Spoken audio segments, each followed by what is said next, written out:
भारत माता की जय।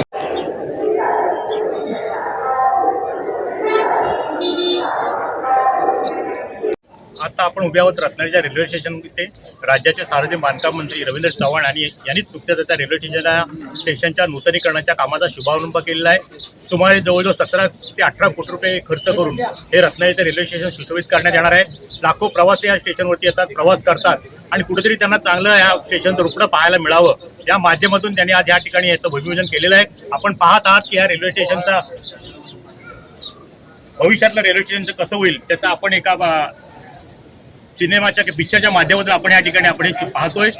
खरोखरच एक चांगल्या दर्जाचं रेल्वे स्टेशन आणि सुशोभित झालेलं रेल्वे स्टेशन भविष्यात इथे येणाऱ्या प्रत्येक प्रवाशाला पाहायला मिळेल आणि त्या माध्यमातूनच नामदार रवींद्र चव्हाणांचा अत्यंत चांगला प्रयत्न आहे। टाइम डिजिटल करता किशोर मळसह जमीर खलपे, रत्नागिरी। सर्वांना माहिती आहे की रत्नागिरी जिल्ह्यामधील असणारं हे अत्यंत महत्त्वाचं असं रेल्वे स्थानक आहे। त्या रेल्वे स्थानकावरती अतिशय चांगल्या पद्धतीने येणाऱ्या प्रत्येक प्रवाशाला इथे आल्यानंतर इथलं वातावरण आनंदमय आणि आल्हाददायक असलं पाहिजे।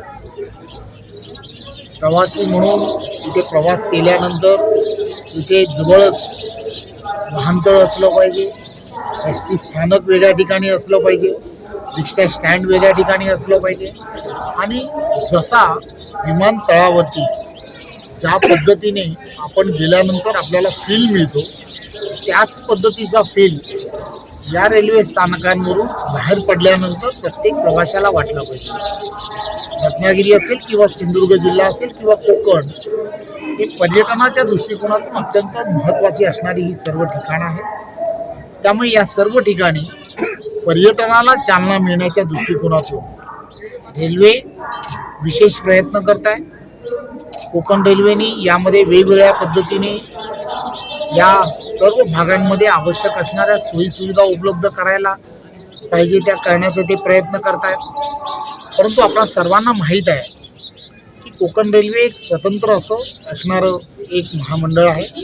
त्यामुळे त्यांच्याकडे रेल्वे स्टेशन आणि त्याचा बाजूबाजूचा असणारा परिसर विकसित करण्यासाठी असणारा निधी त्याची कमतरता होती आणि म्हणून केंद्र आणि राज्यातील असणारे सर्व प्रमुख मंडळी त्यांच्याबरोबर कोकण रेल्वेच्या सर्व प्रमुख अधिकाऱ्यांबरोबर चर्चा करून त्यांच्याबरोबर एक वेगळ्या पद्धतीने चर्चा करण्यात आली की रेल्वे स्टेशनच्या बाहेर असणारा जो परिसर आहे या परिसरामध्ये खऱ्या अर्थाने आम्हाला सुशोभीकरणासाठी काही निधी आम्ही खर्च करू शकतो आणि मग आमचा एकत्र त्या संदर्भातला निर्णय झाला।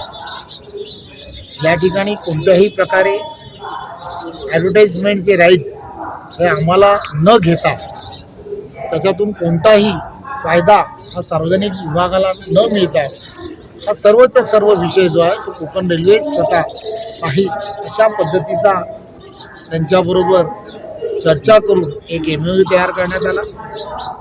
खऱ्या अर्थाने पूर्ण कोकणामधील असणारी रायगड असेल, रत्नागिरी असेल आणि सिंधुदुर्गामध्ये अशा सर्व ठिकाणी असणारी प्रमुख रेल्वे स्टेशन्स या माध्यमातून सुशोभीकरण करण्याचं ठरवलं।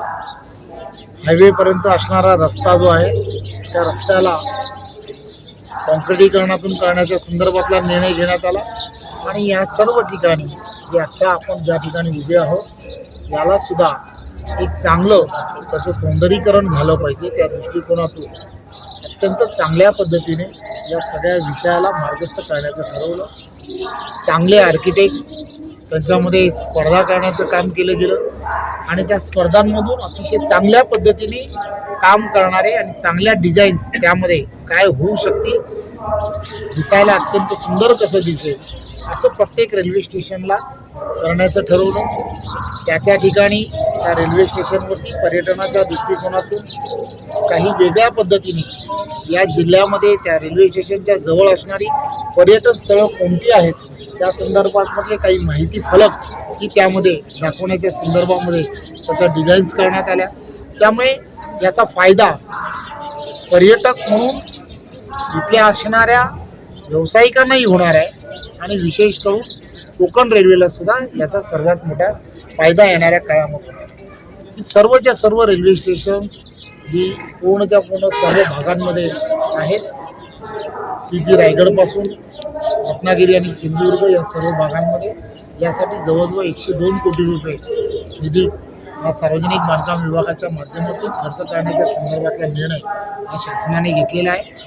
खऱ्या अर्थाने आदरणीय पंतप्रधान नरेंद्र मोदीजी हे संपूर्ण देशामधली 500 रेल्वे स्टेशन्स यांचं नूतनीकरण आणि त्याला एक चांगलं रूप देण्याचं काम करत आहेत.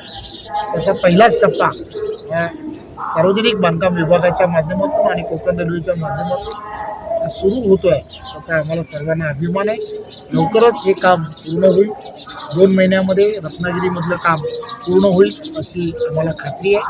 माझी सर्व प्रवाशांना नागरिकांना विनंती आहे की थोडासा सुरुवातीच्या काळामध्ये हे काम चालू असताना काही आपल्याला सर्वांना त्रास होऊ शकतो, कारण आपण रेल्वे प्रवासी म्हणून जेव्हा उतरतो तेव्हा इथे काम चालू असताना थोडीशी अडचण ह्या भागांमध्ये आपल्याला जाणवेल.